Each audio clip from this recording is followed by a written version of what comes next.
छन में रूठ जालू तू, दर्द जैसे दिया होके वैसे बुत जालू तू। सूते न देलू सपनों में तू आके जगा देलू।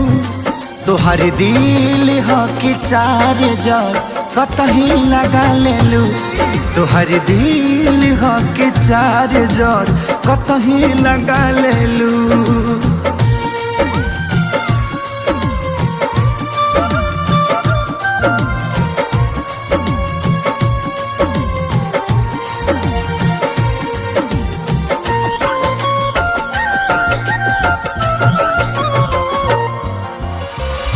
दिलिया दिमाग में बसलू अभिषेक तिवारी के तनी ना ख्याल आइल।